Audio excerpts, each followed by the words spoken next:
You're listening to Truth on Tap with host Kevin. To Truth on Tap with host Kevin Kirsten. The big show. It's the big show. Caps on Tap. So say that karma is a bitch. How did I get this wonderful team? Karma is a bitch. How did I get this beautiful wife? Okay, so last week I had to travel to San Jose. Yes, sir. Business. I called about 3 hotels. They didn't have anything. Have you heard? There was a Macworld convention going on or something. A team in the East has risen. A hotel that had a room for me. Yeah. I didn't know at the time it was a haunted hotel.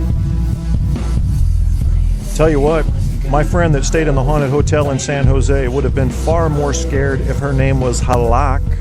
Halak getting yanked tonight as the Caps had their way with him, if you will.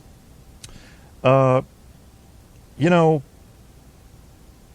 guess what I saw tonight that was a little bit different was high energy in the first period.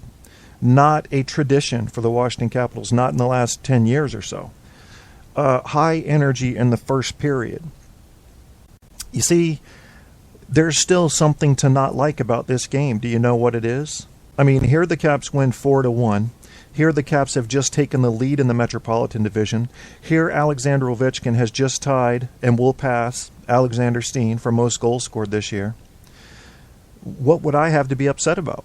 Well, nothing to be upset about, but just a little sad that we can't play like this all the time. That's one. And two, it takes a competitor to get OV to open up. Have you noticed? If he's up against a Crosby or a Stamkos or a Steen, he gets wide open. Yet, when we're playing,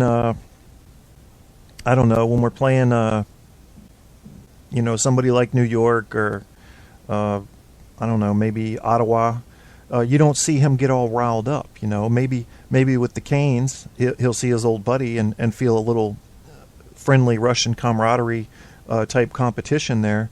But you don't see him get fired up, do you? Not really wide open. I thought he would have a hat trick tonight. When you score too early, you get this feeling that if we can establish a good lead, which we did, 3-0, they're going to do nothing but get that puck to OV till he gets his hat trick. And after that, they'll, start passing it around.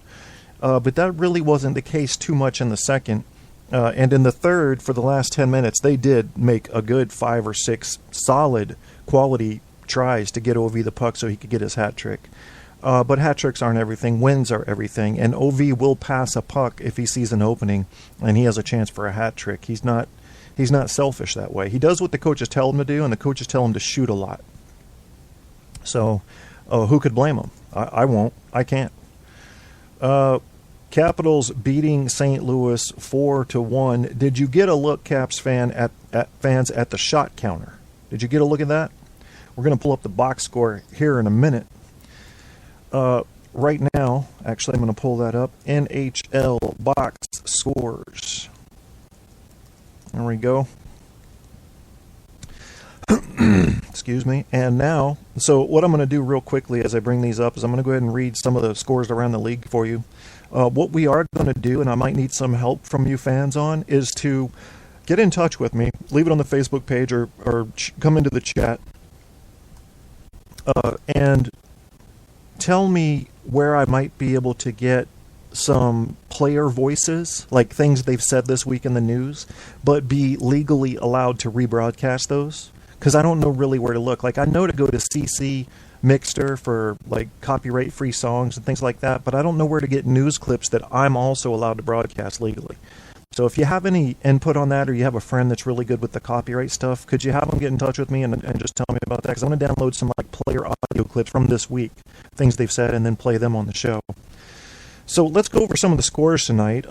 Let's see. Los Angeles and the Rangers 1-0. That's in the second. Or after the second. Into the second.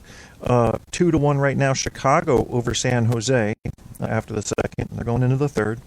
End of the first, Winnipeg losing to Minnesota 0-1. End of the first, Dallas edging over Vancouver. That's end of the first, 1-0. Columbus and Ottawa 4-1 was the final there. Let's see. Yeah, that was the final, Columbus over Ottawa. And, of course, last but not least, your Washington Capitals stomping the life right out of a very capable and talented St. Louis team, 4-1. 4-1. So we got to look at, I got to look at the box score here because we're going to talk a little bit about penalties. We're going to talk a little bit about breakaways, and we're going to about ice time and about shots. There's a problem on our team. I understand waiting for a quality shot. That's a smart thing to do. But our shot count is so remarkably low that one of two things is true. One, we're not scoring nearly as much as we could. Maybe this should have been 7-1. And or two, when we start playing higher quality teams, well, let's just say teams that are having better bounces, or our goalie's having a bad night, or our D men aren't doing their jobs, and they start, it's a 3-3 tie game going into the third, that shot counter is going to end up getting us because the law of averages comes into play. Okay? Get pucks to the net is a new focus that the Caps have to have. Let's see if I got a shot counter on the box score here. Sometimes they don't show it. Let's see. 13, 14, Halak. Yeah, saves and shots. Okay, so they're doing it. They're doing it. So here's the deal. Holtby, in the NHL, to have a 90+% stoppage rate. He just needs to stop 9 out of 10 to give his team a chance or better. Well, Holtby stopped 97.9 out of 100. So let's see. But going over to the St. Louis Blues goaltenders, not so much. Not so much. Elliott, he stopped 13 of 14. That's very good that's a 929 save percentage, not bad at all. But Halak, the guy that gave us fits when he played for Montreal a couple years back, 500. He let 3 of 6 in. One, there's no way he could have stopped. Ovechkin sends the missile. A couple he probably could have stopped. The Grabo one, the Grabo one was soft, if you ask me. So, who scored that last one? Carlson. Yeah. So the Grabo one was soft. I don't think Halak should have let that in. So technically, if he was on his game, it would have been about a 2-0. It would have been 1-0, and then if things had gone as we saw, it would have been 2-1. So we probably still would have held out, but luckily Halak had a bad night and didn't get any puck luck there, and we had a couple seeing eye pucks finding their way into the hole, and we'll take it. We'll take it, won't we? I will.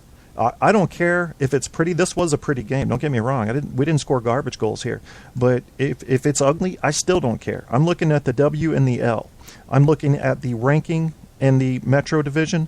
I'm looking at the score count. I'm looking at the point tally. I'm looking at the number of goals scored. I'm looking at records that are being broken.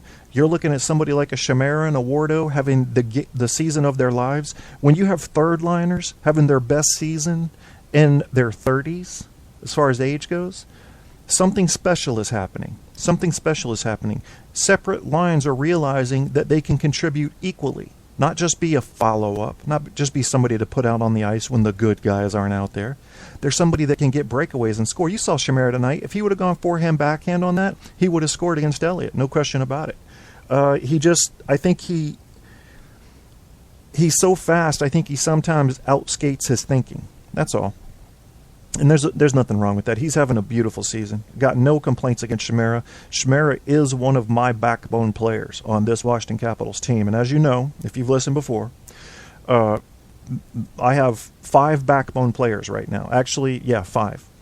And these are players that are not the best players on the team necessarily. I don't care who the best are for this team. These are the most...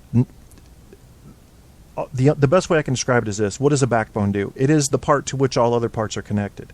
Without any one of these players, other players' games hurt. So my backbone players are Ovechkin, Nicky Backstrom, Joel Ward, who took over Eric Fair's backbone spot because Fair fell off. He was doing great early this season and lost it. And then Jason Chimera. Now, Jason Chimera... it'll take him 2 months of bad games to get out of my backbone club because he works so hard. He has the speed and uses it all the time. Bernie told me a couple of games ago, and I think he's right. He told me that we need to give Mojo a bit of a break because he is playing center, and centers can't always break, and use all that speed. But I think he could use it more. I don't accept that. I don't accept that as okay. I think Mojo could use that speed a lot more, and he chooses not to. So that's on him, and I hold him accountable for it. I still see that. Now, he's doing good this season. He's got a lot of assists. Nicky just took over and passed Crosby and Henrik Sedin, I believe, in assist. Yeah. Something else I got to share with you. I got a note from somebody today that's having some kind of caps contest. I want to make sure that I get that to you. Let's see. So it was in my inbox here. Let me just pull that up for you. Let's see. No, it wasn't there. It was on my regular inbox. I'm sorry, it was my Facebook, my regular Facebook. I was looking at the page for the Caps on Tap. So regular Facebook inbox here. All right. The gentleman's name is Rob Miller, and here's what he'd like you to know. Let's see. He says his company is Road Ice Travel. Road Ice Travel, and is currently promoting. Ladies and gents, this is Kevin Kierstead, host of Truth on Tap and Caps on Tap. I hope you're enjoying the show. Truth on Tap is focused on bringing you absolute truth about everything from mainstream media to comedy, from psychology to the paranormal. We keep it real. That same spirit also covers our Caps on Tap show about the Washington Capitals. Caps on Tap show airs only after a Capitals win at this time. Please come like our Facebook page and join the conversation at www.facebook.com/Truth on Tap show. Truth on Tap has been picked up now by iHeartRadio, the mega monster of internet audio, and is also on iTunes and Spreaker. To get in on the show's chat, go to www.spreaker.com/user/truth-on-tap or call in at 910-NO-LYING. That's 910-665-9464. Thanks again for checking out the show. I really do appreciate it. And I give you one guess on who it was that you heard in that voiceover. I'll play it again for you, just real quick, the quick voiceover. See if you can pick the voice out. You're listening to Truth on Tap with host Kevin Kierstead. People don't know. Yeah, I got to give them a chance to do the quiz thing. That, my friends, you're going, is it that guy that does movies? Well, this guy does do some movies, yes, but he also does video games, and you would know him best as the voice of the Capitals. He is the arena announcer. For the Washington Capitals. He also is on imdb.com. He's done, if you played any video games, you've probably heard his voice before, whether you realize it or not, because he does a bunch of different voices. So he is Wes Johnson, and you can find him at wesjohnson.com. You can also find him on Facebook. He does a lot of voiceover work and stuff. You got to check him out. And I always compare Wes Johnson to some kind of superhero. So I guess what I would call him tonight is the Predator. Yeah, how about that? The Predator. He's not really a superhero, but he's a legend. He's the Predator. Why? He can change to invisible and then become highly visible and dangerous in an instant. When he gets on the mic and climbs up in those speakers and electrocutes you with his words, and he does. And he can also change. He can also morph into a different voice. So Wes Johnson, multi-talented voice announcer, Capitals voice in the arena, pure electricity coming through the speakers when he talks. Going on with Caps on Tap, we are talking about the St. Louis Blues versus the Washington Capitals. Caps winning 4-1 in authoritative fashion. Now, we may not have been so clearly the winners tonight had it not been for a grand performance by Holtby. Okay, and the D guys, we can't let them be overlooked here, because they made sure that the quality of the chances from St. Louis weren't that great. No sloppy rebounds, no follow-ups. Very good play by the defense tonight. All four lines that we rolled tonight, and our 3D lines, seem to have a good chemistry going and seem to be on the same page for the first time I've seen this season, for the first time I've seen in quite a while. When you see a different shift come on the ice, you often see a different game, don't you? Whole different game going on.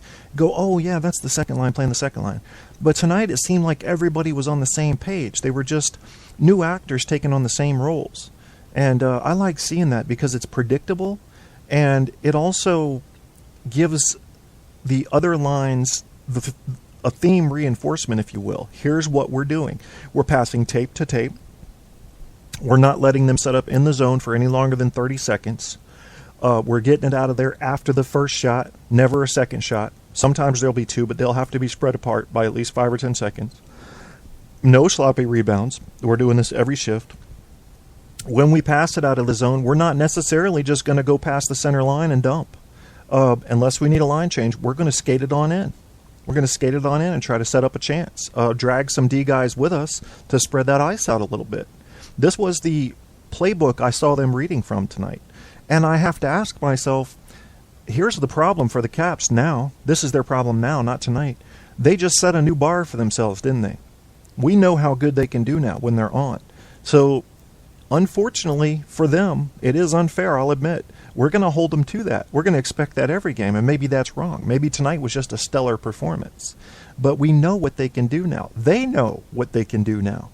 How could we expect anything less from them? Here, we're going to be playing Pittsburgh on Wednesday. For those of you that don't know, that does not come on CSN, according to the schedule on the Cap site. It comes on CSN, NBC, SN, something like that. NBC Sports Network, not just regular NBC, and one other channel. Let me go ahead and pull it up because I don't want to scare some of you that thought you were getting the game. Let me just pull it up in another thing so you don't have to look it up for yourselves.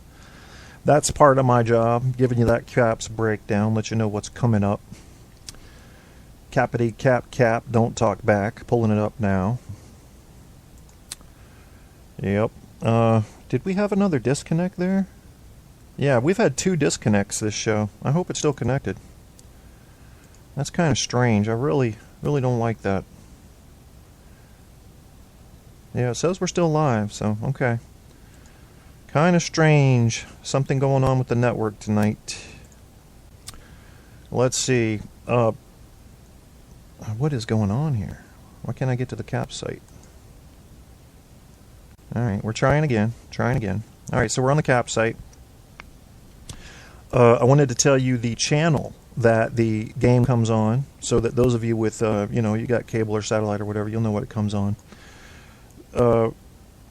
CSN, let's see, NBCSN, I was right about that, and then TSN2. I don't even know what TSN stands for. Maybe, I don't know, Turner Sports Network, who knows. So TSN2 and NBCSN are the only channels that is currently listed on the Caps site, on the NHL.com, for channels that are broadcasting this game. Now, that's an 8 p.m. start time. So that's a home game. Keep in mind that for those of you that don't know, if you can't get that game, get in touch with me. And I may have a bit of a secret for you. To get the game, to see the game, if there's absolutely no way you can see it because you don't have that channel, just contact me directly. Just send a message through the Facebook page. It's facebook.com/truthontap show. Do it that way, and I'll give you a little secret or two. See if we can't get you watching that game, because who would want to miss that? My first ever game that I saw of the Caps, that I was, I've been watching the Caps since I was 2 years old, since the first year they were the Capitals. And the first game I ever saw in person was a Penguins game, and it was a playoff game, and we lost. I was so excited to be there that the loss didn't bother me that much, but, whatever. After that, I guess I made it to, including preseason games, probably, 25 or 30 games.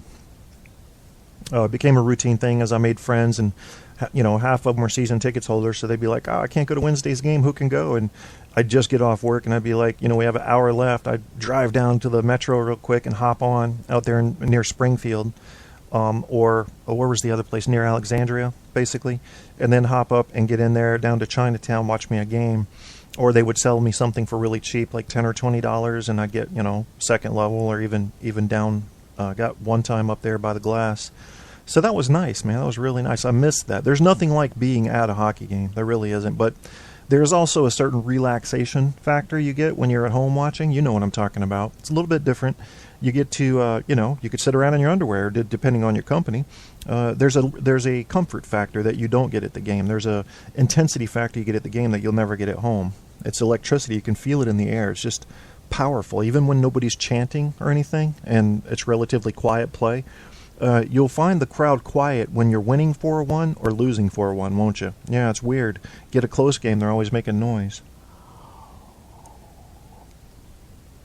but you can still feel it. You can still feel it. Like, it'll be quiet, and you can hear every move of the puck because everybody's being quiet, and yet you can feel this presence. Like, this shit could erupt at any moment, you know. I love that about being at a hockey game. It didn't feel the same for me when I went to my first and only NFL game. I watched the Washington Redskins play San Francisco 49ers, and I remember thinking I was down before the game when the players were coming out to warm up. I got real close to where they were coming out of the locker room and everything, and I had my camera and I was taking my pictures and stuff, and Jerry Rice came running out. Jerry Rice. And I remember thinking in my head after all the years of watching the Redskins that he was a relatively stringy, skinny guy. You know, excellent receiver, but not that big. You would not... Here, I'm 6'5", and I'm a football player myself, or was in high school around that time. And I look at this guy and I'm like, holy shit. He was a giant. He was just... You're going, if that's the small guys, what are the big guys going to look like? And yeah, they looked that much bigger when they came out. And it's even bigger now. You know, every year the NHL or NFL seems to grow larger, and so does the NHL for that matter. Size is almost unfair. Even the NBA, when you get into height, it's almost unfair, man. People don't even have to jump anymore to dunk. It's going to get... I think it's just going to gradually morph into huge players, larger and larger, because it has to, because the small players can't keep up with that. They'll get injured or they'll just dodge, and when they dodge, openings are created. It says here, 11/17, and that would be today, that Orloff was recalled from Hershey, yet he was a healthy scratch. So I'm not real sure why. You know, Strachan came in and we brought him up. He didn't have a bad game tonight. I don't know. It wasn't a great game for him, but I didn't think it was bad. You know, these guys that are just coming up for the first, second, third time, they really want to make an impression. And when you try too hard, it is easy to make mistakes. You overskate pucks and you make bad passes trying for, you know, strong outlet passes and stuff instead of the more simple stuff. So that can happen. Tom Wilson got in another fight tonight. Before the bell even rang, he had the guy on the ground. I don't think I've seen him lose a fight this year out of the 10 or 12 he's had. So there is a question on the Washington Caps website: which Caps player will grow the most impressive Movember mustache? You know who it is. You know who it is. Come on now.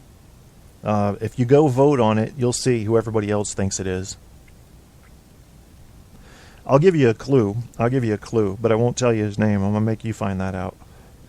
Who's got the best Movember mustache? Or they're calling it now moustache, whatever.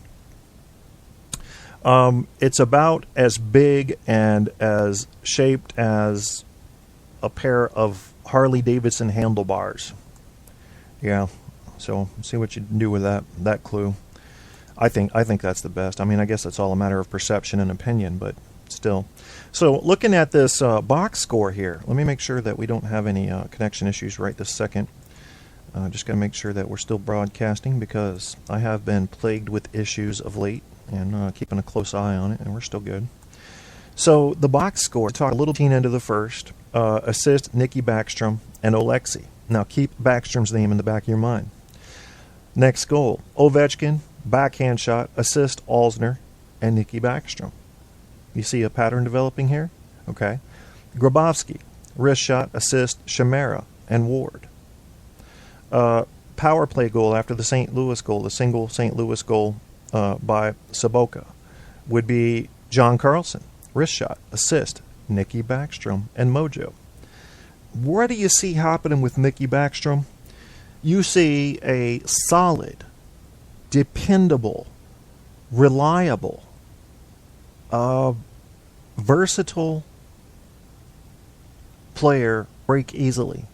Maybe Russian machine never breaks, but Swedish machine too quick to ever get hit. However you want to put it. He's got moves. He's got zone control no matter where he is. He decides how fast that line's going to move for that particular play. He passes spot on just about every time. His shots are accurate and precise. 4 for 4 in shootouts this year. 4 for 4. That's unheard of. And that's a Swede for you. I love the way Swedes tend to skate and handle the puck. I always give them that kind of as a default coming out of Sweden. And then I look for, do they hit, do they fight? And typically no on both of those. And, you know, what do they have as far as ice awareness? Nicky brings it all, and he does it quietly. Have you noticed? If you caught yourself a bandwagon fan, let's say you caught yourself a bandwagon fan from San Jose, right? Just came on in the last couple of years because they were popular. You say to him, "Do you know who Alex Ovechkin is?" Well, yeah, he's the player for the Caps. It's so great. Yeah. But do you know who Nicky Backstrom is? No. Is he that goaltender? You don't hear that. They don't know because he does it so quietly. But he just passed Crosby and Sedin for lead and assist this year, and Mojo's coming up, bringing up the rear. So he's like in 5th place in the NHL this year, something like 5th or 6th. So there's only one person ahead of Nicky, and I think, if I'm not mistaken, it's Thornton, maybe from San Jose. I may be wrong about that. I don't remember the statistic. But there's one ahead of Nicky right now, barely.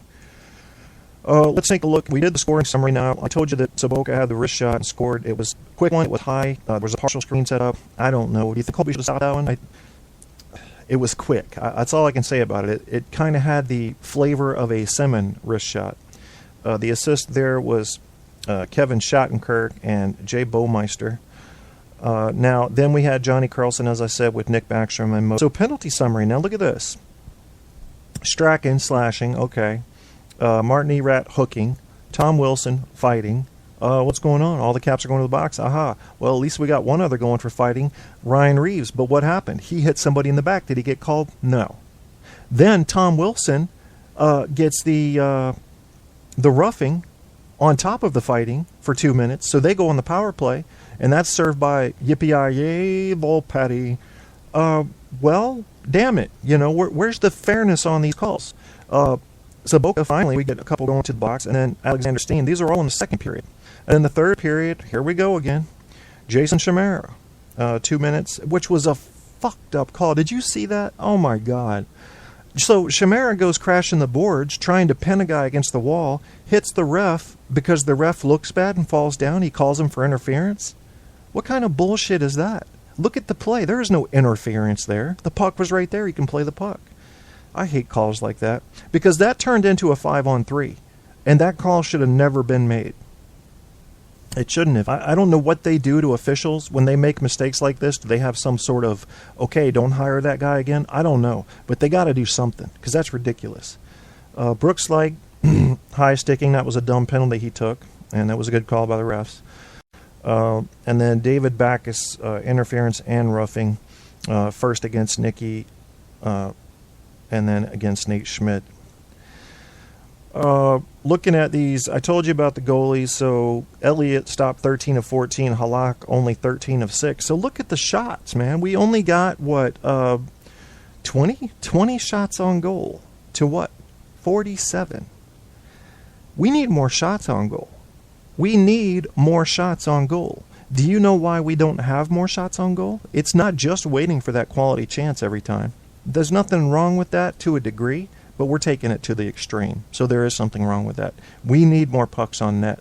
Why are we having a lower shot count than everybody else? Why do you suppose that is? It's because we're not putting anybody in front of the net. I don't know why Oates is doing or allowing this. I don't know what they're trying to accomplish with this. But when you put somebody in front of the net, he kills two birds with one stone. He is screening the goalie, and he's there. Ladies and gents, this is Kevin Kierstead, host of Truth on Tap and Caps on Tap. I hope you're enjoying the show. Truth on Tap is focused on bringing you absolute truth about everything from mainstream media to comedy, from psychology to the paranormal. We keep it real. That same spirit also covers our Caps on Tap show about the Washington Capitals. Caps on Tap show airs only after our Capitals win at this time. Please come like our Facebook page and join the conversation at www.facebook.com/Truth on Tap show. Truth on Tap has been picked up now by iHeartRadio, the mega monster of internet audio, and is also on iTunes and Spreaker. To get in on the show's chat, go to www.spreaker.com/user/truth-on-tap or call in at 910-NO-LYING. That's 910-665-9464. Thanks again for checking out the show. I really do appreciate it. You're listening to Truth on Tap with host Kevin Kierstead.